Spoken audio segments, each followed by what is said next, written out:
Dark खोनी।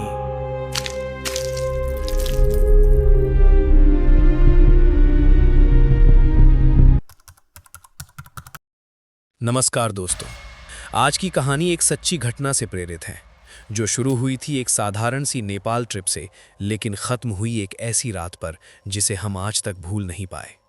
तो बिना वक्त गंवाएं, आइए कहानी शुरू करते हैं। कॉलेज का आखिरी साल था। पेपर ख़त्म होते ही जो हल्कापन महसूस होता है ना, वो अलग ही होता है। हम दोनों, मैं और समीर, कई महीनों से कहीं घूमने का प्लान बना रहे थे। हर बार कुछ ना कुछ समस्या आ जाती थी, कभी पैसों की कमी, कभी घर वालों की मनाही। लेकिन इस बार हमने तय कर लिया था, अब जो होगा देखा जाएगा। हमारा बजट बहुत कम था, पॉकेट मनी से ही सब चल रहा था, इसलिए हमने सोचा नेपाल चलते हैं। सुना था कि वहाँ घूमना सस्ता भी है और जगह बहुत खूबसूरत भी हैं। एक लोकल ट्रैवल एजेंसी से बात हुई, उन्होंने जो पैकेज बताया वो हमारे बजट में था। हमने बिना सोचे समझे तुरंत हाँ कर दी। सब कुछ प्लान के हिसाब से चल रहा था, लेकिन ट्रिप से 2 दिन पहले एजेंसी से फ़ोन आया। फ़ोन पर आदमी बोला, सर आपके पास 2 ऑप्शन हैं। पहला, आप बस ग्रुप के साथ जा सकते हैं, लेकिन उसमें लिमिटेड जगहें ही घूम पाएंगे। दूसरा, एक पुराना घर है थोड़ा अलग जगह पर, उसका मालिक दूसरे देश में रहता है। अगर आप चाहें तो वहाँ रुक सकते हैं, पूरी प्राइवेट जगह होगी, पूरी आज़ादी।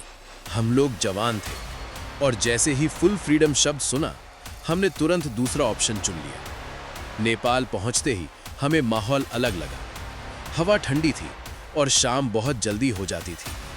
हमें एक जीप में बैठाकर उस घर तक ले जाया गया।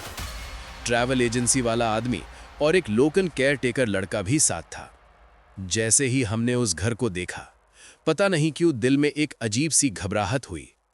घर बहुत पुराना था, लकड़ी का बना हुआ, दीवारों का पेंट लगभग उतर चुका था, खिड़कियों के शीशे कई जगह से टूटे हुए थे, और सबसे डरावनी बात, आसपास कहीं भी कोई घर नहीं था, सिर्फ दूर तक पहाड़ और गहरा सन्नाटा। केयरटेकर मुस्कुराते हुए बोला, सर जो भी कमरा चाहिए मैं खोल देता हूं। हमने एक बेडरूम, किचन और बाथरूम खुलवा लिया, बाकी कमरे वैसे ही बंद रहने दिए। जब केयरटेकर जाने लगा तो उसने जाते जाते कैजुअली कहा, शायद अगले कमरे में एक लड़की भी रहने आएगी, कल या परसों। उस समय हमने उस बात पर कोई ध्यान नहीं दिया। पहली बार दोस्तों के साथ घर से बाहर निकले थे, तो स्वाभाविक था कि ड्रिंक का प्लान बना। हमने केयरटेकर से कहा कि शाम को आते वक्त एक बोतल ले आए। रात के करीब 11 बजे तक हम सब थोड़ा हाई हो चुके थे। ठंड बहुत ज्यादा थी। हंसी मजाक करते करते सब सो गए। क्योंकि पहली बार शराब पी थी, इसलिए नींद भी जल्दी आ गई। रात के करीब 1 बजे मेरी अचानक आंख खुल गई। तेज ठंडी हवा सीधे मेरे चेहरे पर लग रही थी। मैंने देखा, खिड़की खुली हुई थी, लेकिन मुझे साफ याद था मैंने सोने से पहले हर दरवाजा और हर खिड़की बंद की थी। मैंने खुद को समझाया, शायद बंद करना भूल गया हूँगा। मैं उठा, खिड़की बंद की और वापस बिस्तर पर लेट गया। लेकिन उसी समय एक अजीब सी बात हुई। जब मैं खिड़की बंद कर रहा था, मुझे लगा जैसे कोई बाहर से मुझे देख रहा हो। मैंने बाहर झांक कर देखा, घना अंधेरा, सिर्फ ठंडी हवा, लेकिन दिल बहुत तेज धड़क रहा था।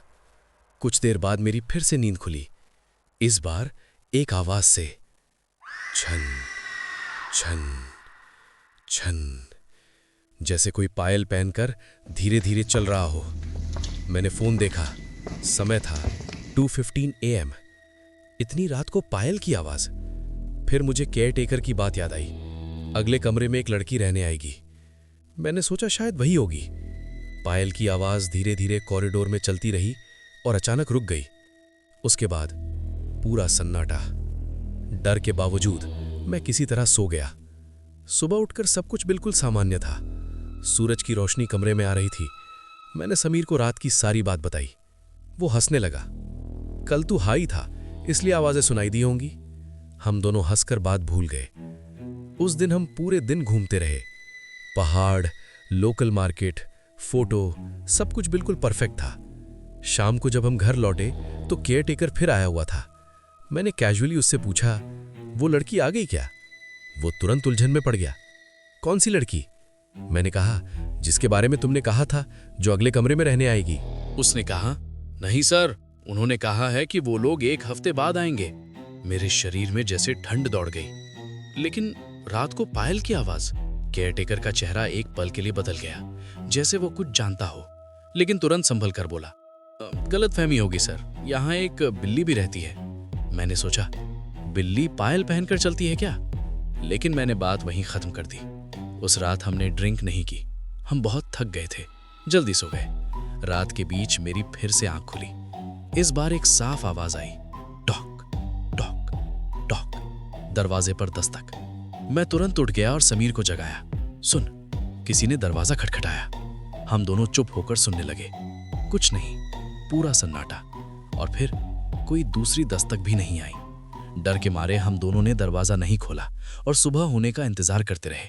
सुबह केयरटेकर आया। मैंने उसे सब बताया, पायल की आवाज और रात में दरवाजे पर नॉक। इस बार उसका चेहरा सच में अजीब हो गया। वो कुछ सेकंड तक चुप रहा, फिर बोला, सर, हो सकता है हवा से दरवाजा हिलता हो।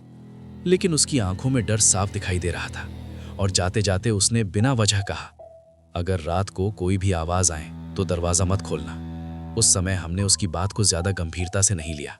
तीसरी रात, हम सब सो रहे थे। अचानक रोने की आवाज, एक औरत की, पहले हल्की, फिर धीरे धीरे तेज, जैसे कोई बहुत दर्द में हो। मैं तुरंत उठ बैठा। इस बार समीर को भी आवाज साफ सुनाई दे रही थी। उसने डरते हुए कहा, तो भी सुन रहा है ना? मैंने धीरे से सिर हिलाया। हम दोनों का खून जैसे जम गया।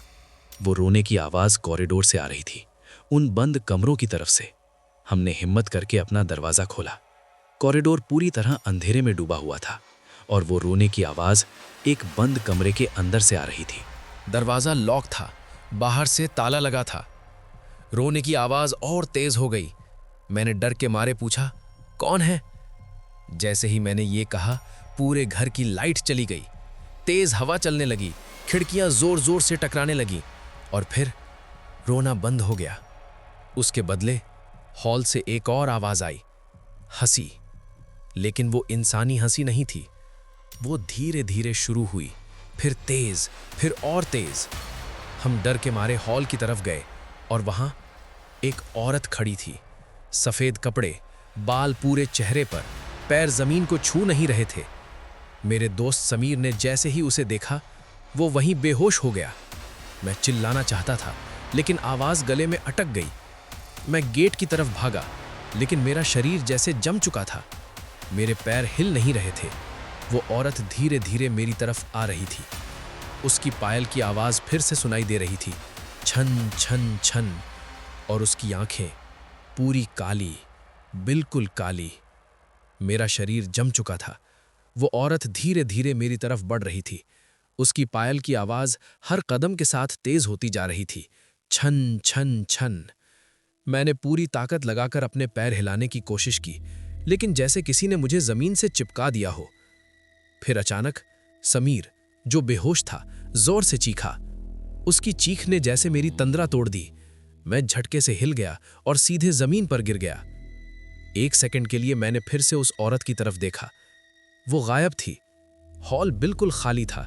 लाइट वापस आ चुकी थी, लेकिन ठंड और भी ज्यादा हो गई थी। हम सब एक दूसरे को देख रहे थे।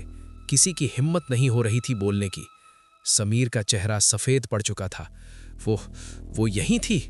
उसने हाथ से हॉल की तरफ इशारा किया। समीर ने तुरंत कहा, चलो यहां से चलते हैं, अभी, इसी वक्त। लेकिन रात के 2:40 हो रहे थे। बाहर अंधेरा, पहाड़ी रास्ता, नेटवर्क भी कमजोर। हमने फैसला किया, सुबह होते ही निकल जाएंगे। लेकिन एक सवाल जो दोनों के दिमाग में घूम रहा था, वो बंद कमरा, रोने की आवाज वहीं से आई थी और हंसी हॉल से। मतलब वो चीज घर के अंदर ही थी। टॉर्च की रोशनी जब फर्श पर पड़ी तो वहां छोटे छोटे लाल निशान थे, जैसे किसी ने खून के गीले पैर लेकर चलने की कोशिश की हो।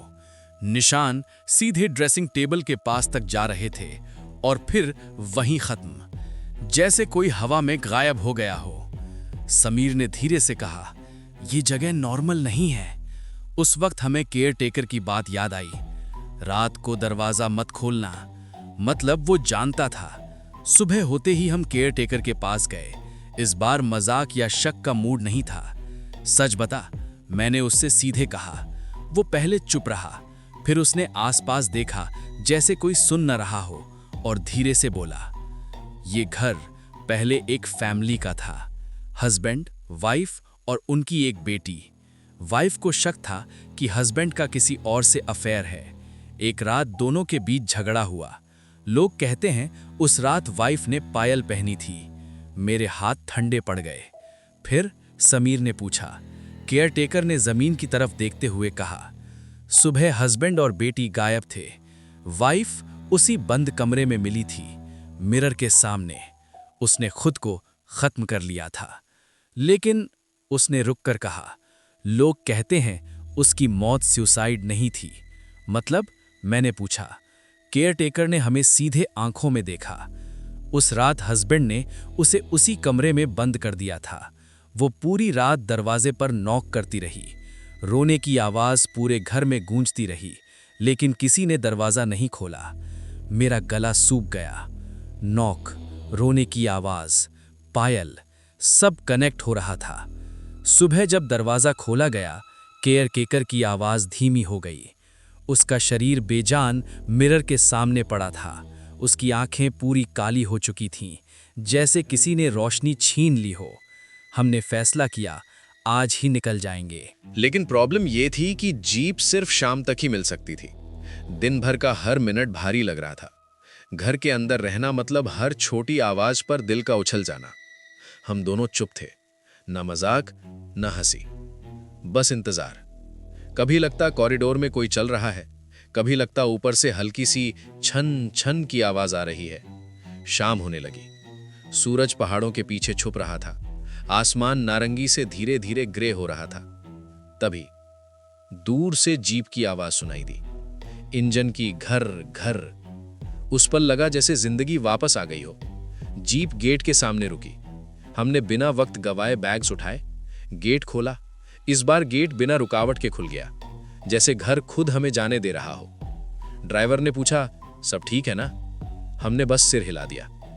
जीप में बैठते वक्त मैंने एक बार पीछे मुड़कर देखा। घर की सेकंड फ्लोर की खिड़की में हल्की सी मूवमेंट हुई, जैसे कोई पर्दे के पीछे खड़ा हो। हवा चल रही थी, लेकिन पायल की आवाज नहीं आई, सिर्फ सन्नाटा। जीप धीरे धीरे पहाड़ी रास्ते पर चढ़ने लगी। फॉग बढ़ रही थी। हेडलाइट्स के आगे सब सफेद धुंध। मैं पीछे देखना नहीं चाहता था, फिर भी देखा। घर अब सिर्फ एक छोटा सा साया बन चुका था, और फिर वो भी फॉग में गायब। उस पल लगा शायद हम बच गए। उस ट्रिप के बाद हमने कभी उस घर का नाम नहीं लिया, न केयरटेकर का, न पायल का। बस एक बात समझ आई, हर जगह सिर्फ खूबसूरती नहीं होती, कुछ जगह अपने अंदर कहानियां छुपा कर रखती हैं। और दोस्तों, ऐसी रियल हॉरर स्टोरीज के लिए वीडियो को लाइक, शेयर और चैनल को सब्सक्राइब जरूर करें।